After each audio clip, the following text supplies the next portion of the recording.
I woke up choking on the taste of copper and bleach, my tongue swollen, my jaw aching like it had been wired shut. The ceiling above me wasn't clean white. It was nicotine yellow, cracked, with a long brown streak that looked disturbingly like something had been dragged across it and left to rot. The heart monitor beside me ticked instead of beeped, like an impatient clock counting down something I couldn't see. When I tried to breathe deeply, pain exploded through my ribs, and I felt something shift wetly inside my chest, followed by a bubbling sound that made panic surge through me. I tried to scream, but what came out was a hoarse rasp that smelled like blood. A nurse leaned into view, her face stretched into a smile that flickered for half a second too long, as if she'd practiced it in a mirror. "Easy now, Daniel," she said softly. The name hit me wrong, cold and invasive, like someone whispering inside my skull. I knew I should object, correct her, say my real name. But instead, my mouth opened on its own, and my voice answered to it. In that moment, I felt something detach inside my head, like a tooth being pulled loose without anesthesia. Images flashed uninvited. A pair of hands gripping a steering wheel with white-knuckled desperation, a cracked windshield spider-webbed with blood, a woman screaming a name that wasn't mine. My vision tunneled, and for a second, I was sure I was still dying. The nurse pressed my chest to keep me still, and when her fingers dug in, I felt stitches tear somewhere beneath the bandages. She didn't react, just held me down harder, whispering, "You're safe now," even as warm fluid seeped out and soaked the sheets.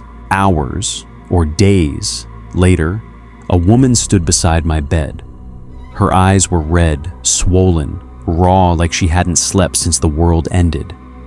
She took my hand before I could stop her, gripping it like she was afraid I'd disappear if she let go.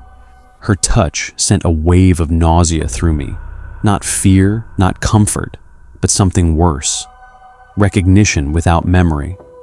"I thought I lost you," she whispered. And when she said "you," my heart responded with a sharp, traitorous ache that didn't belong to me. I studied her face, waiting for familiarity to surface, but all I felt was pressure behind my eyes and a low animal dread crawling up my spine. That night, alone, the room grew louder. The walls popped and creaked like joints. The monitor ticked faster whenever I tried to remember who I was. Every time I closed my eyes, I saw flashes that didn't fit.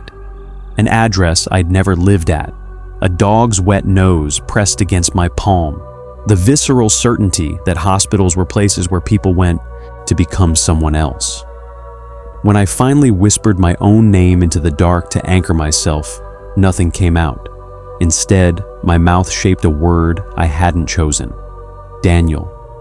And somewhere deep inside my skull, something settled in, as if it had been waiting for me to stop resisting, just long enough to let the memories start bleeding through. By the third day, the hospital felt less like a place of healing and more like a cage. My body moved, my limbs obeyed, but the thoughts in my head weren't mine. They were grafted onto my skull like a parasite. Every time I closed my eyes, memories flashed in hyper-real detail.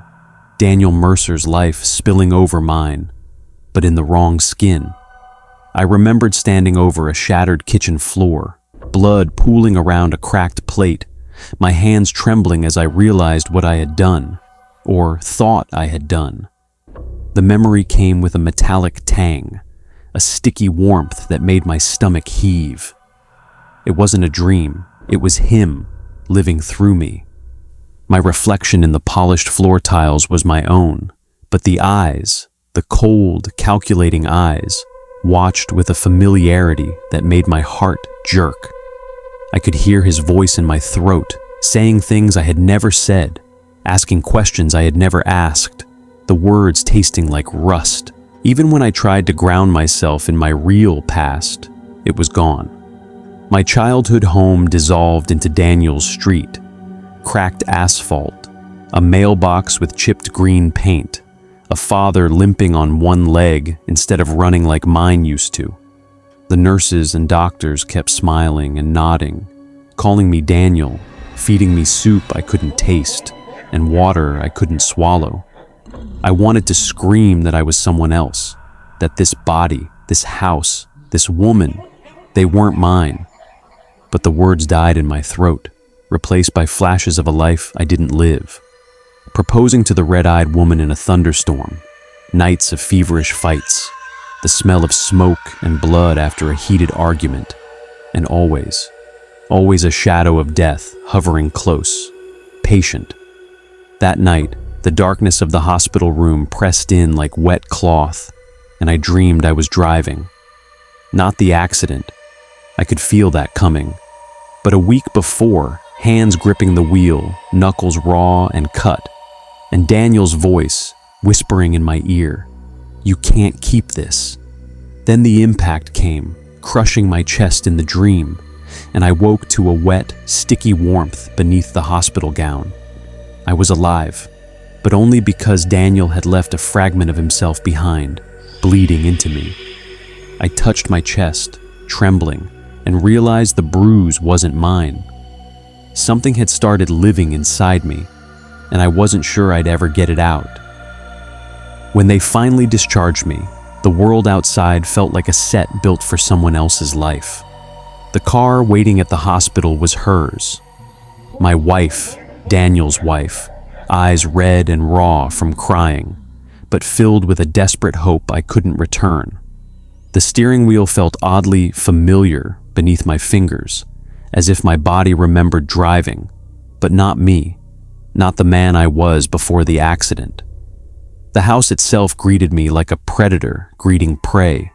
Floors that groaned under my steps, hallways that led to rooms I had never furnished, and a bedroom where the scent of her perfume mixed with something darker, something coppery, like old blood.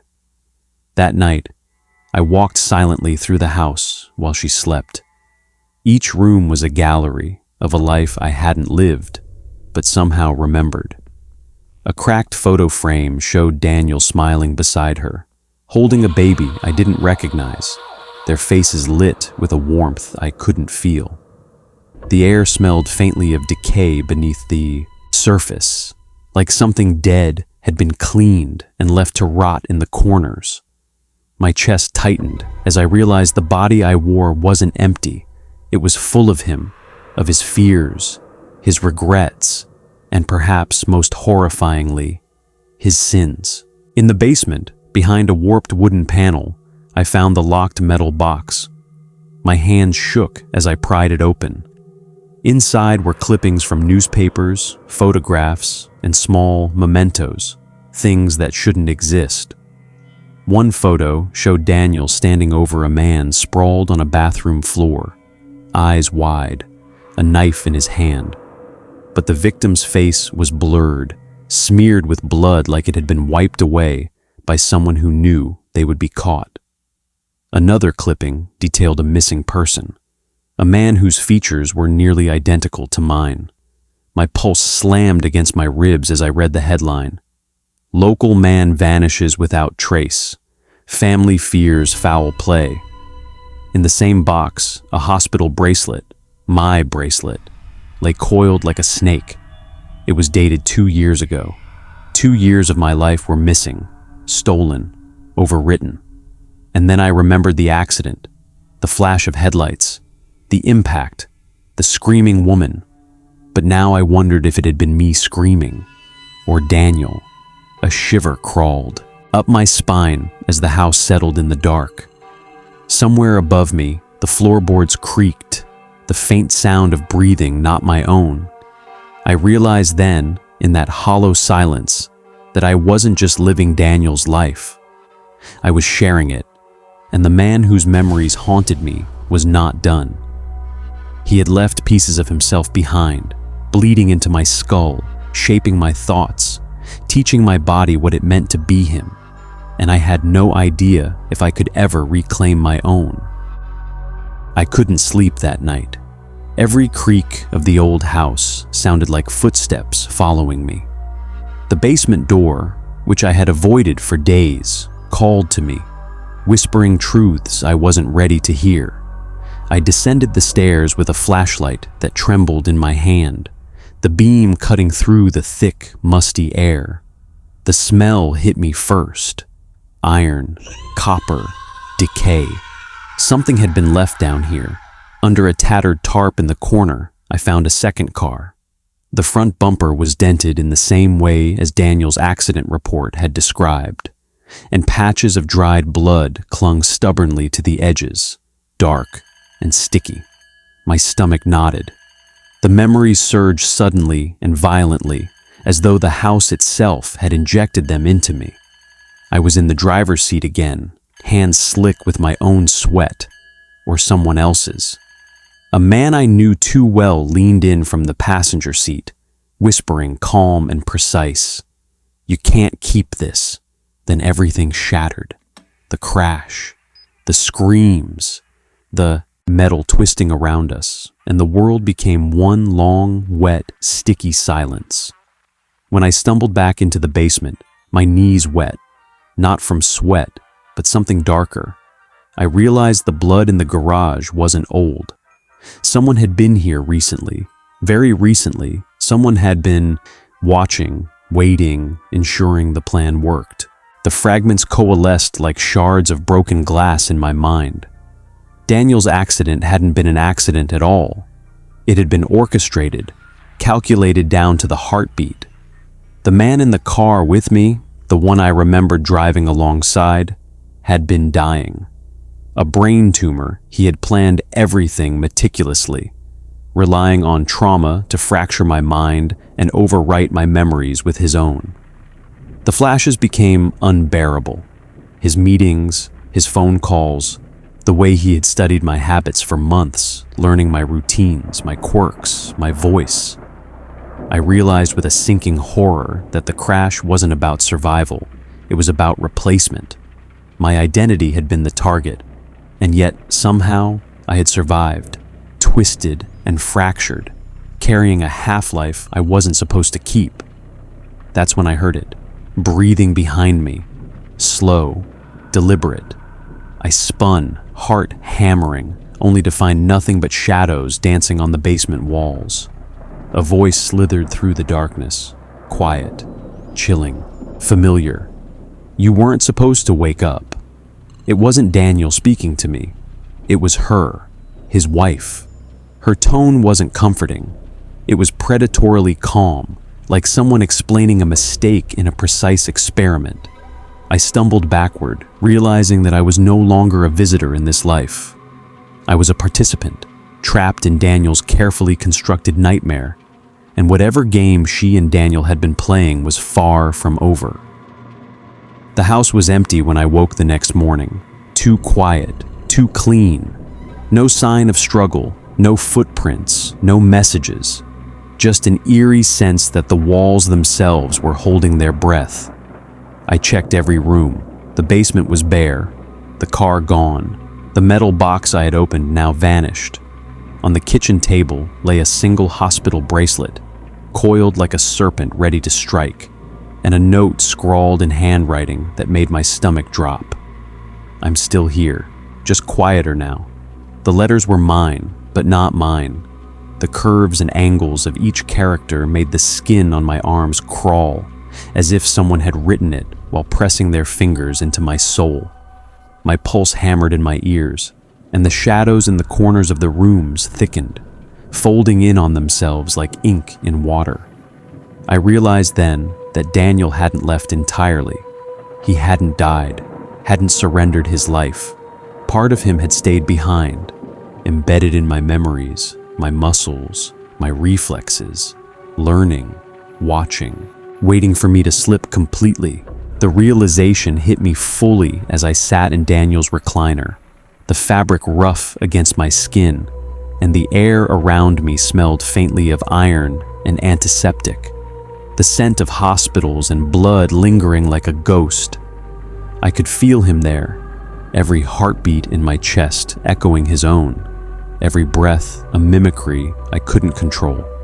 Sometimes when I looked in the mirror, I caught myself smiling at memories I couldn't own, a laugh at a joke I had never heard, a tenderness for someone I didn't know. And I understood, with a terror that left me shaking, that the accident hadn't just been a transfer of body and memory. It was a virus, a slow, creeping takeover. Daniel's life, his habits, his sins, his regrets, were all grafting onto me. Every day, I feel a little less like myself. Words I used to know fall away, replaced by his vocabulary, his instincts. Sometimes, at night, I hear a whisper in my own voice. "You're next."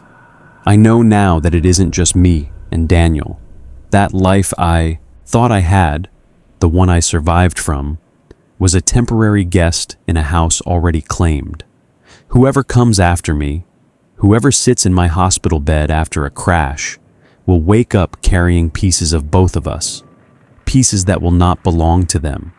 And all I can do is pray that when it's their turn, they don't notice until it's too late. Because Daniel, and what's left of me, will be waiting inside their mind, patient, hungry, inevitable.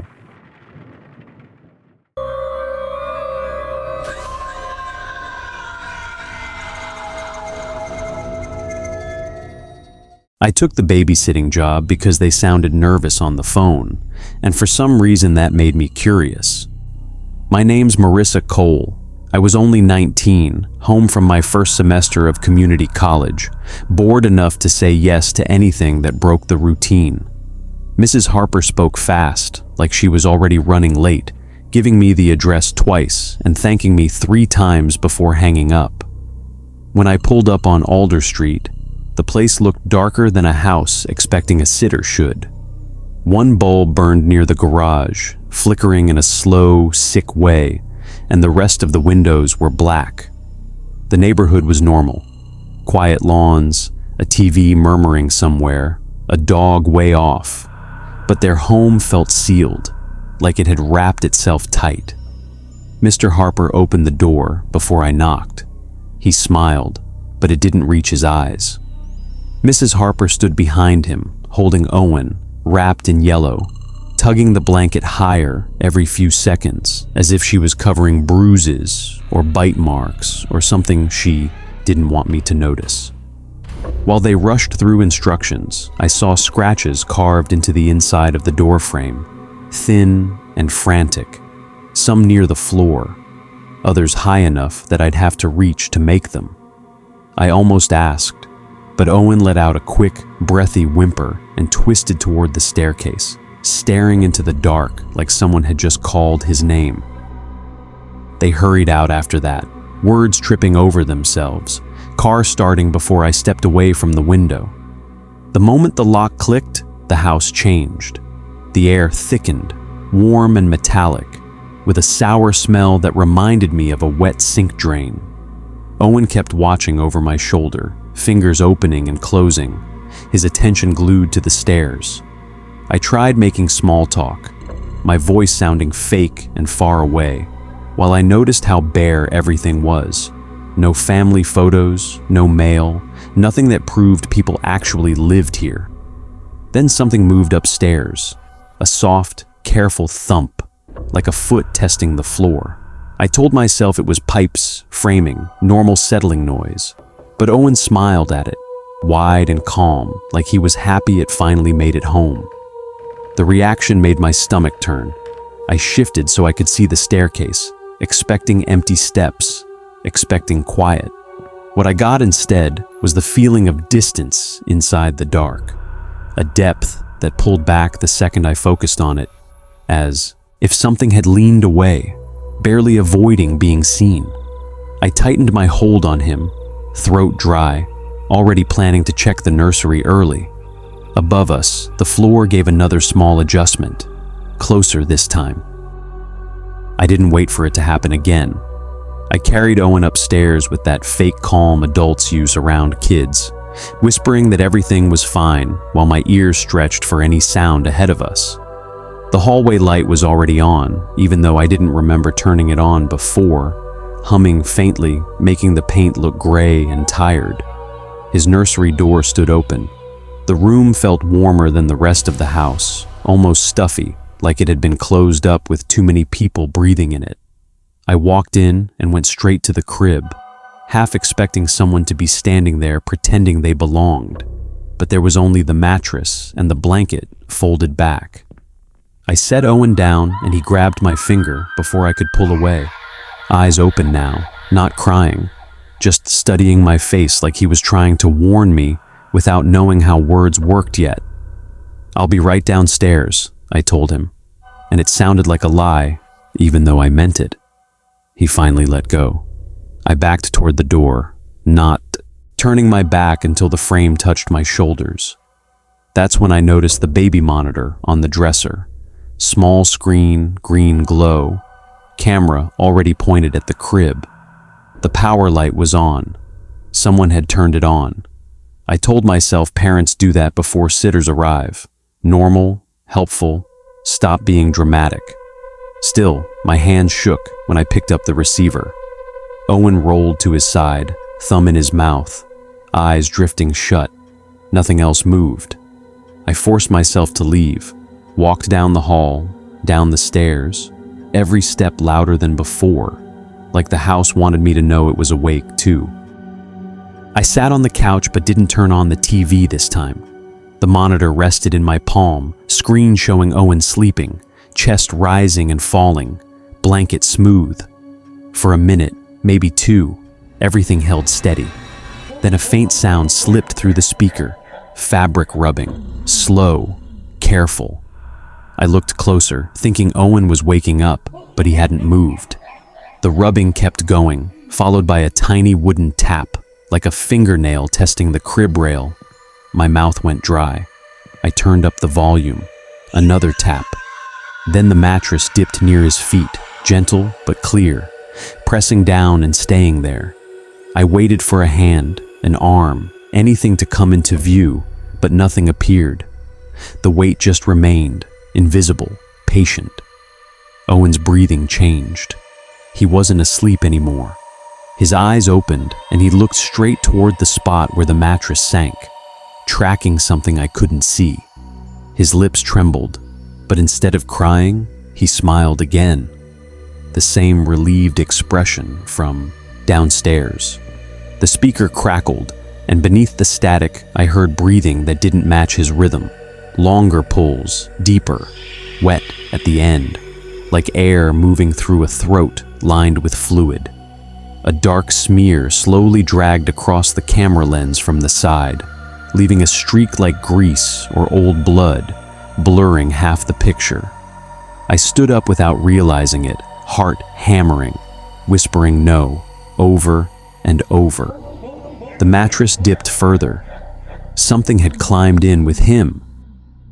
I ran upstairs before I even realized I was moving, arms stretched toward the crib, heart hammering so loud I thought it would burst through my chest. The nursery looked normal, still lit by that sickly yellow nightlight, the blanket neatly tucked like nothing had happened. The crib was empty. My stomach dropped. I felt the weight in my arms before I even processed what it was, and then I saw him, Owen, asleep, cheek pressed against my shoulder, warm and real, breathing in soft, even pulls. I froze, panic knotting me tight because I didn't remember picking him up. My hand shook, gripping his tiny torso, rocking him gently like I knew I was supposed to, but the memory of walking in, bending, lifting, nothing, blank. I stared down at him, whispering his name, half expecting him to vanish like a trick of the mind, but he didn't. Then I noticed the monitor still in my hand. I lifted it toward the crib, and my stomach turned. The screen showed the mattress dipping slowly, someone, or something, kneeling beside it, pushing it gently. Its arms were thin, long, too long, the way bones stretch after death. Its fingers brushed the blanket in a way no baby or adult could manage. And then it looked up. Where its eyes should have been, There was only smooth shadow. No whites, no pupils, just blackness that swallowed the green light of the camera. The mouth opened in a smile too wide to be human, and a slow, wet inhale hissed through the speaker. Owen stirred, murmuring in my arms, but he wasn't awake. Whatever was in the crib was not alone, not imaginary, and not waiting for me to see it. It was waiting for me to do exactly what I had done, pick him up. I wanted to drop him, run, scream, throw the monitor across the room, anything. But my limbs moved slowly, stiffly, like I had already agreed to follow instructions I couldn't remember hearing. The thing in the monitor tilted its head, watching me. I felt it in my bones before I saw it, coiling along my spine, wrapping tight and patient, waiting for me to understand that it didn't need to touch me to control me. And then it started rocking, not violently, just slow, careful, the kind of rocking that feels deliberate and intimate, like someone coaxing a child to sleep, or a predator testing prey. I backed away, still holding Owen, eyes darting between him and the crib, knowing one of them had to be real. Sweat ran down my arms, tiny rivulets that soaked into his onesie. And as I stumbled toward the door, I realized the air itself seemed heavier, pulsing with the same rhythm as my panic. Every step I took upstairs felt like sinking into the carpet, like the house itself was alive and breathing around me. I could hear the soft padding of feet behind me, too light to be human, too steady to be anything but intentional. My throat went dry. The crib was empty. Owen was asleep in my arms, and something was walking upstairs with us. I didn't stop to think about what was behind me. I only moved. The hallway stretched longer than it had before, shadows pooling at the edges where the light didn't reach, bending in ways that shouldn't have been possible. My hand instinctively clutched Owen tighter, pressing him against my chest, his small warmth the only thing keeping my mind tethered to reality. Each step felt wrong. The floor beneath me wasn't giving way or cracking, but it didn't feel like normal wood anymore. It was soft, almost pulsing under my feet, as though the house itself had decided to bend around us. The air smelled sharper here, iron-rich, like blood, mixed with the sour note from the nursery. I told myself it was just my imagination. That explanation lasted until I noticed the photos on the walls. The ones that had been normal family portraits earlier were now twisted. Every picture showed Owen in the crib, taken from the same green-tinged angle as the monitor, but closer, larger, and in each one, the head turned slightly, tilting toward the camera like it was studying me, counting me. I froze. My pulse hammered in my ears. Behind me, the soft padding of movement started again. Not footsteps, something lighter, softer, scraping against the carpet in time with my heartbeat. And Owen in my arms started to whimper, not crying, but unsettled, like he could feel something brushing against his back through me. Then the stairs weren't there. I had expected them, but instead, the hallway ended abruptly in a wall of shadowed mirrors. My reflection stared back at me, pale, sweating, clutching a baby I could no longer trust to be real. The monitor buzzed suddenly, spilling static across the screen, then cleared to show the living room from above.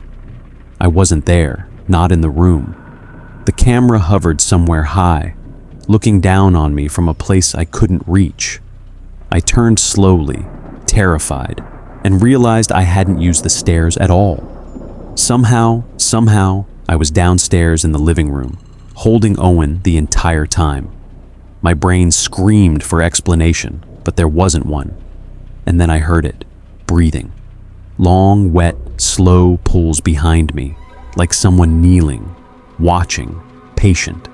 I didn't dare turn, not really, but I could feel it, its presence brushing my hair, fingertips trailing lightly along my spine without pressure, impossible and intimate. The monitor crackled again, and from the speaker came a whisper I knew wasn't my own voice.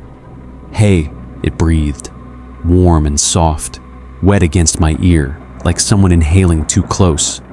"It's just us." I froze, and in the corner of my vision, the shadows bent. They stretched, pooling, folding toward me. My lungs locked. My legs moved forward, not under my control. I didn't run. I was carried, or guided, as the air thickened, Owen clinging to me, crying now, tiny sharp sounds that cut through the house's silence. The living room lights flickered once, twice, and the padding behind me paused, patient, like it was enjoying the fear, waiting for me to notice that there was no exit that hadn't already been chosen. I spun around slowly, not daring to move my feet faster than the air around me allowed, and Owen clutched my shirt like he could anchor me to reality. The living room was empty, furniture in place, TV off, walls bare, but the temperature had dropped sharply, freezing the back of my neck and numbing my fingers. The monitor in my hand fizzed, screen flickering, and then cleared to show the nursery. From above, the camera's green light revealed the crib rocking gently, like nothing had happened. But Owen wasn't in it. The thing in the monitor crouched low beside the mattress, arms folded under it, pressing down with impossible weight, the blanket slipping over a shape that was too thin, too angular. Its head turned slowly toward the camera, smooth, featureless, with no eyes, no mouth, and yet it smiled. The monitor buzzed, and the hiss of wet breathing came again, deeper, louder, dragging into my chest. I looked down at Owen in my arms, real, warm, small, but the crying had stopped. His eyes were wide now, black like tiny pits, reflecting a green shimmer I hadn't seen before. My stomach heaved. I realized the thing behind me, the one I had felt pressing along my spine and brushing my hair, wasn't content with being unseen. It wanted something exchanged. I could feel its intention, cold and patient, like it was offering a deal I could not refuse. Something living for something already claimed. I tried to drop Owen, to run, to scream, but my limbs refused. The house seemed to bend inward, walls breathing slowly, stretching, narrowing, guiding me toward the staircase that hadn't been there earlier, but now formed like a path of shadow leading upward. My feet moved before my brain could, carrying Owen while the monitor displayed the crib from above. In it, another Owen slept, chest rising and falling, hands curled tightly into fists. But the face wasn't quite right, smooth, too pale, the same black eyes now staring directly at me. A wet, slow exhale hissed through the speaker as the figure rocked, deliberate and gentle, welcoming. I could feel the weight behind me tighten, patient, insisting, and I understood without words. I had to leave one for the other. My fingers clenched Owen tighter, my own breathing uneven, lungs screaming as the air around me thickened like syrup. I took a step up the shadowed stairs, and for a heartbeat, both Owens were visible, one alive, one still moving on the monitor, smiling without expression. I felt the trade happen before I even understood it. A shift in weight, a pull in the pit of my stomach, and the nursery above released a slow creak, like someone exhaling. I didn't dare look back. When I finally dared, the crib was empty. Owen, in my arms, blinked. Normal again, warm, breathing. Behind me, the house settled into silence, the shadows retreating, patient, still watching, as if waiting for me to understand the rules I had just learned, that some things are never meant to be held, some eyes are always watching, and some trades are made silently, leaving no witnesses but the living. I quit the job the next morning. I left the house the same way I had arrived, hands shaking, heart still hammering, Owen tucked into my jacket like a weight I couldn't explain. I never called the Harpers back. I didn't answer their messages or missed calls. Something about that house made it impossible to feel normal again. I told myself it was over, that I had Owen safe, that I had survived. But every time I close my eyes, I feel the weight behind me, patient and waiting, reminding me that some things aren't finished. They're just waiting for the next trade.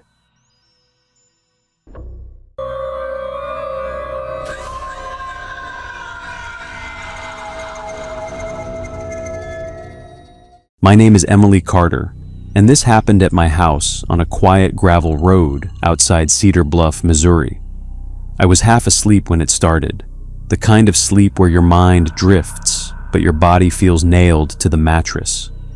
My house was dead quiet, the usual nighttime sounds gone, no fridge hum, no ticking clock, not even bugs outside. That's what woke me. Then I heard someone moving in the kitchen, slow steps, a drawer sliding open. I remember feeling annoyed before I felt scared, thinking a raccoon had gotten inside somehow. Then my mother spoke my name, not loud, not close, like she was talking while facing the sink. My stomach dropped so fast it hurt. My mom didn't rush words. She dragged them, like each one had weight. The voice did that perfectly. I sat up and felt something wet on my thigh. When I touched it, my fingers came back sticky and dark. Blood. My nose had started bleeding in my sleep, running down my face and onto the sheets. The smell of iron filled the room, sharp and warm. From the kitchen, the voice said, "You're bleeding again. You never take care of yourself." My mom died in a highway accident. Her jaw was crushed. She never spoke clearly again after that night in the hospital. This voice was too clean, too intact. I swung my legs off the bed, my head buzzing, and the floor felt soft, like it dipped under my weight. Each step made a faint squelch, as if the wood was damp underneath. I opened my bedroom door an inch. The hallway was darker than it should have been, thick like smoke, but without the smell. The kitchen light was on, but it flickered in a way that made the counters look like they were bending. I could see the outline of someone standing there, back turned. Her shoulders were wrong, too narrow, too still. I whispered, "Mom," before I could stop myself. The head twitched, jerking sideways, bones cracking loud enough to echo. When she turned, her face looked like it was pulled tight over something that didn't fit. Skin stretched shiny, mouth smiling too wide. Blood leaked from the corners like it was seeping through cracks. She took one step toward me and said, "Come here, it's cold out there." I reached for the hallway light switch, desperate for anything solid. The switch flipped, but the light didn't come on. Instead, every door in the house slammed at once, shaking the walls hard enough to knock dust into my eyes. And I realized I wasn't being invited anymore. I was being kept. I ran, not toward the kitchen, not toward whatever was wearing my mother's face, but straight for the front door.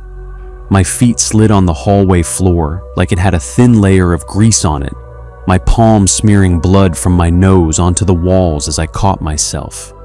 The house felt tighter, like it had pulled a breath in and wasn't letting it out. When I grabbed the doorknob, it burned. I yanked my hand back and saw skin missing from my palm, peeled off in a perfect circle and stuck to the metal like a damp sticker. The pain came late, deep, and throbbing. Behind me, something laughed. Not my mom this time. My dad's voice floated out of the living room, calm and steady. The voice he used when I was a kid and hurt myself. "Em, don't do that. You're just making it worse." I spun around. The living room furniture had shifted. The couch was closer to the hallway than it should have been. The coffee table tipped on its side, legs bent like broken fingers. Shadows clung to the corners of the ceiling, pulsing like they were alive. I shouted that he wasn't real, that he couldn't be here. The answer came from the vents, the floor, the walls. "We're all here. it said. You just didn't listen before. My phone buzzed in my pocket, sudden and violent. I almost dropped it. The screen lit up with my brother's name. I hadn't talked to him in months. My hand shook so bad I could barely swipe to answer. Before I could speak, I heard him crying, gasping like he couldn't catch his breath. You locked the door, he said. I can hear you inside. Why won't you open it? I rushed to the peephole again, knowing it was useless, praying I was wrong. The porch light was on now, but it showed nothing, just empty boards and darkness beyond. The crying got louder, closer, like it was coming from behind my own eyes. The walls started to bend inward, slow and steady, drywall cracking and bleeding dust. Nails pushed themselves out, inch by inch, scraping across the floor. The house wasn't shaking anymore. It was settling, closing around me the way dirt closes over a coffin. Somewhere deep inside the walls, something shifted its weight, satisfied, and I understood that running was over. Whatever this place had become, it wasn't letting me leave, and it already knew exactly who to sound like to make me stop trying. I ended up in the bathroom because it was the only place left that still felt like a room instead of a throat. I slammed the door and locked it, though the lock bent sideways the moment I turned it, like soft metal. The mirror above the sink was fogged, even though the air was cold, and my reflection looked delayed, like it was deciding whether to copy me or not. I crouched by the tub, trying to slow my breathing when the knocking started. Not pounding, careful taps, 3 of them, each one landed in my chest. My mother's voice slid through the door, quieter than before, like she was afraid of waking someone. You always hide in here, she said. The toilet started gurgling. Dark water rose fast, carrying clumps of hair that wrapped around the seat and spilled onto the floor, sticking to my ankles. The smell was rotten, sour enough to make me gag. The lights flicked on by themselves, buzzing loud, and words appeared on the mirror as if written by a finger dragging through steam. The letters were uneven, shaking. Do not look. Do not answer. Do not leave. The knocking stopped. The water dropped back down in a single gulp. The silence that followed felt sharp, like it could cut. I stayed still, eyes locked on the floor, until my legs went numb. When I finally looked up, the words were gone, but the mirror had scratches now, deep ones, like something had tried to claw its way out from the other side. The voices came back, but softer, smarter. They talked to each other about me, like I wasn't there. My dad said I was stubborn. My brother said I'd always been selfish. Their voices moved around the bathroom, sliding through the walls, through the pipes.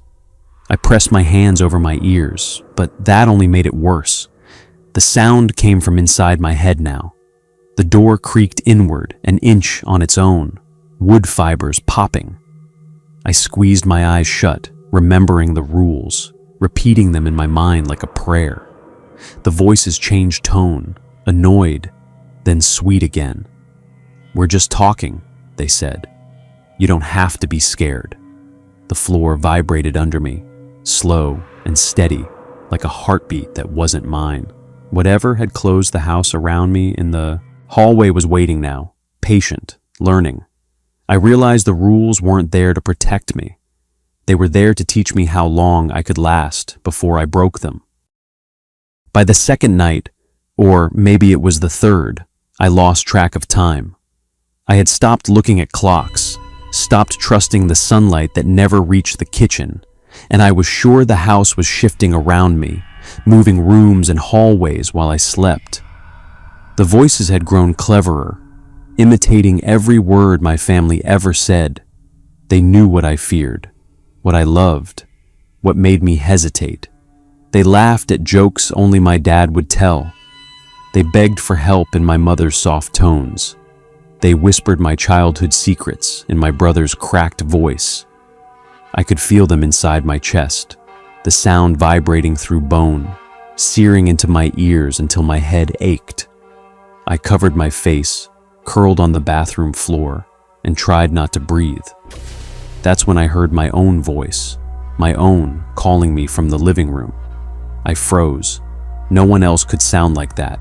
It said my name and everything I feared I'd hear from myself. "Emily, come out. You're running again. You can't hide." Chest constricted, my throat closed, and a wave of nausea hit me.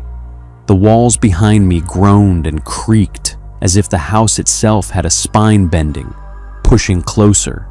Something in the tiles beneath my knees shifted and popped. I looked down. The grout was blackened, bleeding a dark, sticky liquid that smelled like burnt hair and iron. Then it slipped up. It said something my family never used, a nickname only I had whispered to myself as a child when no one was listening. The instant I recognized it, the air around me thickened, pulling at my skin, pressing against my chest like wet burlap. The voices stumbled, overlapping, screeching, almost human, but too jagged to be real. I could hear the walls twisting, the pipes groaning, nails rattling in their sockets, drywall splitting along seams that weren't there before. The bathroom door warped outward slightly, as if something just behind it wanted to push through, but couldn't decide which form to take. The voices screamed now in unison, a chorus of wrongness, too high-pitched, too low, too loud, too soft. "You're ours! You're ours!"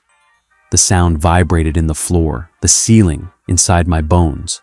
My knees gave out, and I collapsed, clutching the doorframe, staring at the warped wood, realizing the house didn't want to trap me anymore. It wanted to replace them. My real family, all of them, had nothing to do with this. They were teaching me the rules, yes, but the thing behind the walls, the thing wearing my mother, my father, my brother, had its own rule: break or be broken. The air cracked around me, sharp and cold, and I understood I couldn't make it listen, couldn't trick it. And somewhere deep inside the house, I felt it waiting, patient, aware I had noticed its mistake, and now it hated me for it. I don't know how long I stayed on the bathroom floor, frozen in a mixture of fear and disbelief. The voices had stopped, or maybe they were just holding their breath, waiting for me to slip.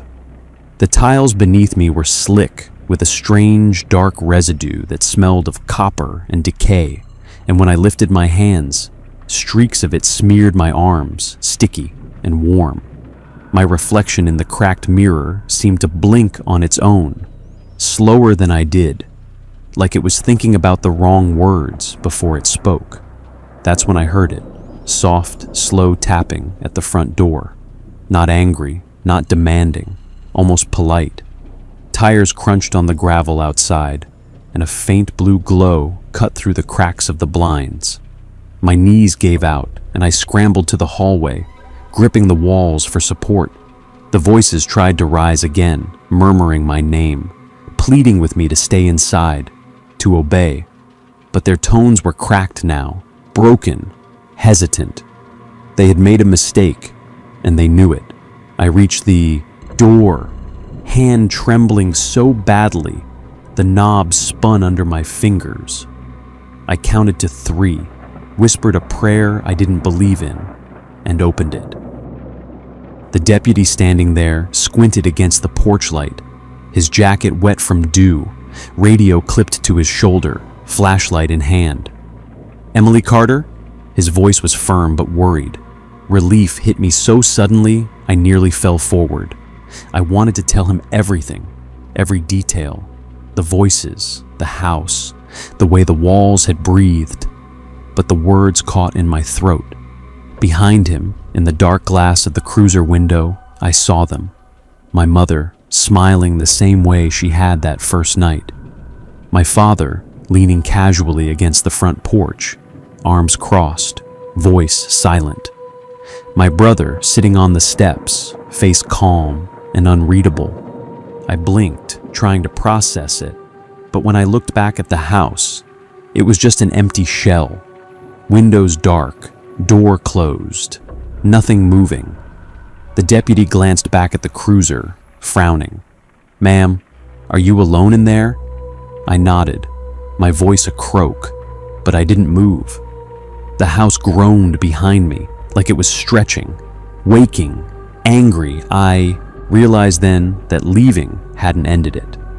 Something had learned my face, my voice, my fear, and it was patient, watching, waiting.